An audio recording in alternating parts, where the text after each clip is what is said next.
Salah satu akun media sosial X dengan nama Digital Ghost mengklaim telah membobol dan menguasai data pribadi milik 4,6 juta warga Jawa Barat. Dalam unggahannya pada 10 Juli lalu, akun tersebut mengunggah status dalam bahasa Inggris mempertanyakan keamanan siber Indonesia dalam melindungi data warganya. Sementara itu, Wakil Gubernur Jawa Barat Erwan Setiawan membenarkan hal itu dan meminta instansi terkait untuk segera menangani dan menelusuri masalah dugaan kebocoran data ini. Salah satunya bekerja sama dengan pihak Diskominfo dan unit Cybercrime Polda Jawa Barat. Saya berharap dari penelaahan nanti dari Cybercrime Jawa Barat, Polda Jawa Barat dan juga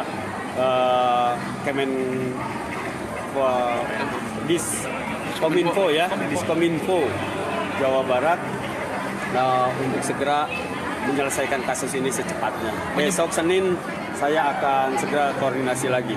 Penyebabnya kenapa Pak? Apakah sistem keamanannya memang? Saya belum tahu, saya baru tahu tadi malam ada kejadian seperti itu, makanya saya langsung dinas terkait Diskominfo dengan Cybercrime untuk segera bertindak cepat. Dalam unggahan akun anonim itu juga menulis cuitan dengan nada sindiran terkait lemahnya sistem keamanan digital atau cyber milik pemerintah. Muhammad Rizal melaporkan dari Bandung, Jawa Barat. Selamat datang teman-teman. Mengenai kasus di Jabar, hari ini kita akan melakukan podcast membahas itu ya. Dengan tema podcast hari ini melangkah dengan bijak di dunia digital. Hari ini saya ada bintang tamu spesial pada hari ini. Kita sambut Bapak Riozen. Ya, Pak. selamat siang Pak Marvel. Selamat. Ya, Jangan aja langsung ya. pasti. Oke. Sekarang kan kita di zaman modern ya Pak. Ya, Jadi teknologi pada canggih-canggihnya ya. pasti dong. Penipuannya juga banyak banget gitu loh. Ya. Kita Banyak banget. klik link aja bisa kena phishing kok. Makanya itu yang lain. Bapak tahu itu nggak kasus di Jabar sekarang? Oh, udah tahu. 4, berapa itu Pak? 4,6 gila. Iya Pak. Pemerintahnya. Nah, jadi saya bacakan dulu ya Pak. Jadi kalau textbooknya data pribadi itu bukan cuma nama dan umur.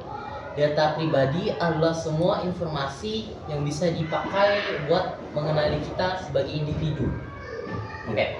Jadi kalau contohnya data pribadi itu spesifiknya seperti apa Pak? Seperti semacam jaringan khusus yang menyimpan semua data privasi, alamat rumah, dan ya banyak lah dari diri kita. Jadi maksudnya salah satu contohnya juga bisa alamat rumah ya Pak? Ya, Oh, nomor telepon gitu ya? ya semua bisa. Bahkan Bapak tahu nggak? Nik di rapor Ya. itu ternyata data pribadi. Saya baru tahu. Wow, Iya. bisa. Baru tahu saya. Sidik jari dan wajah. Jadi kalau misalnya Sidik jari juga. iya. Jadi kalau misalnya kita di foto aib teman gitu ya. Wah. Aduh, mati sudah. Nah, jadi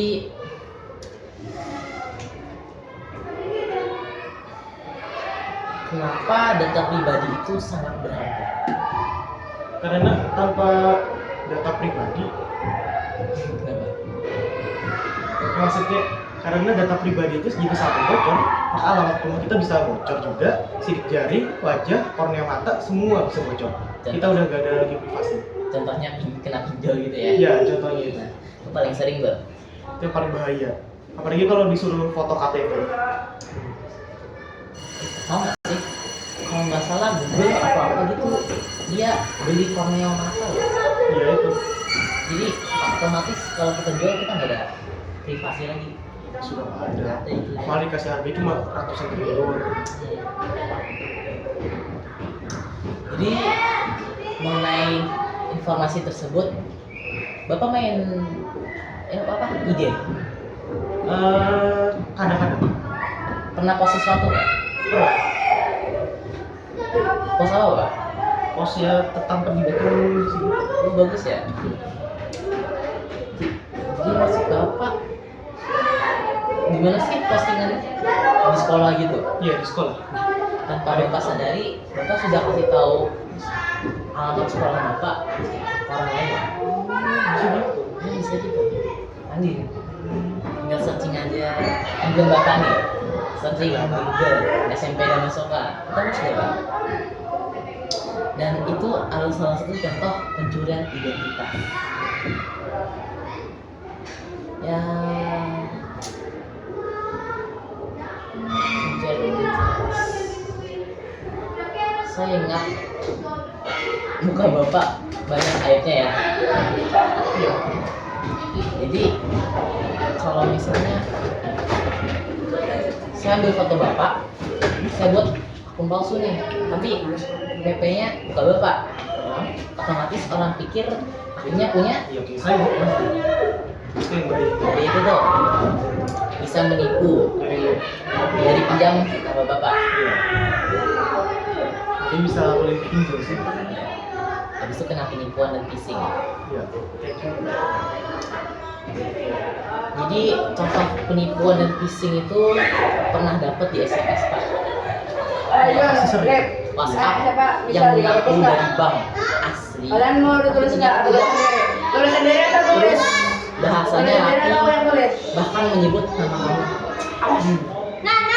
Nah, itu biasanya kalau data kamu itu sudah bocor, akhirnya itu bikin korban percaya gitu. Iya. Baru minta OTP, PIN, password, akun kamu itu. Dengan begitu kamu langsung diambil alih akunnya. Itu bahayanya. Tapi Google tuh ada sertifikasi 2 kali sih, harusnya aman. Kalau kamu Itu keuntungan dari Google. iya makanya.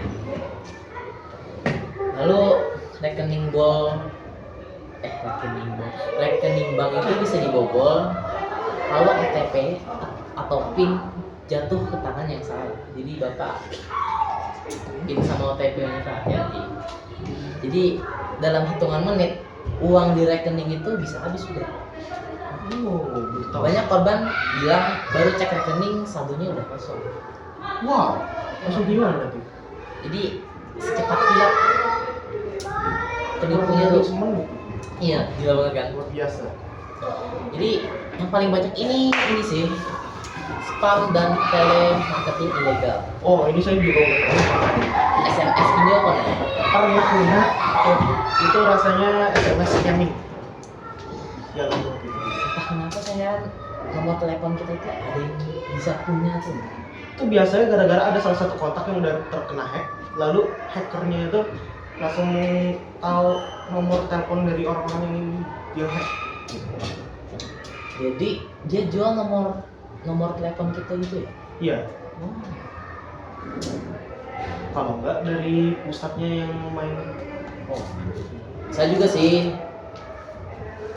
Jadi kalau misalnya kamu nerima telepon nggak jelas, SMS, pinjol, WhatsApp kamu dapat promosi aneh-aneh gitu, kok beli itu kok, atau tanda-tanda data kamu itu mungkin data atau nomor teleponmu itu sudah kena bobol. Sudah kena, iya.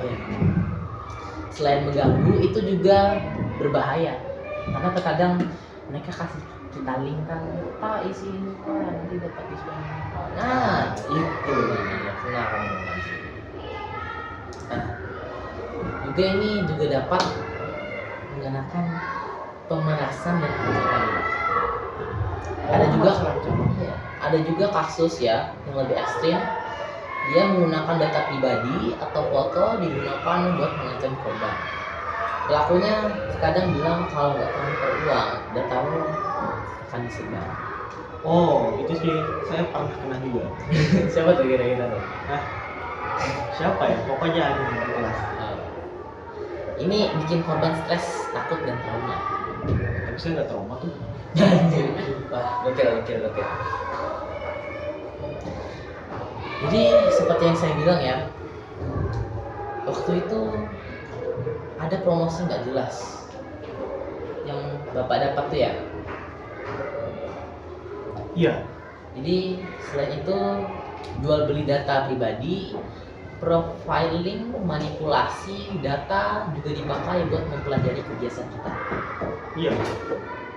Jadi kebiasaan orang itu dia misalnya habit dia itu makan di suatu tempat, dia sudah betah di situ, dia post di IG berkali-kali, otomatis orang bisa baca pola pikir, oh tempat ini dia jam segini makan segini, Ya, itu bisa. gitu. Apalagi bapak Ada aktivitas olahraga gitu? Ya, bersepeda, soal basket. Pernah Bapak pos? Enggak. Kalau Bapak pos, orang bisa tahu hobi Bapak apa, makanan kesukaan apa. Itu alasannya kenapa saya cuma ngepost jarang-jarang di Instagram. Itu langkah terbaik, diam saja. Atau private aja akunnya? Sudah di private. Oh, bagus. Oke. Data yang harus dijaga ketat itu kira-kira apa, Pak? Data yang harus dijaga Paling ketat. penting. Paling penting ya data privasi kita. Bapak tahu data biometrik nggak? Apa itu? Data biometrik ya. Bentar.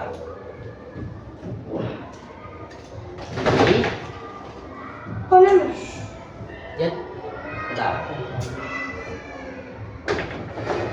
Data biometrik nih data paling rumit, Pak. Ibaratnya ini paspor yang dikasih Tuhan buat kita ya. Jadi itu sidik jari, Pak. Oh, Buka HP kan Oh, itu pakai namanya sidik jari. data biometrik. Iya. Oh. pakai sidik jari. Oh, berarti itu masuk kornea mata itu semua. Wajah, iris DNA mata. semua. Iya. Wow. Suara juga. Wow. Iya, suara juga. Sangat wow, amazing.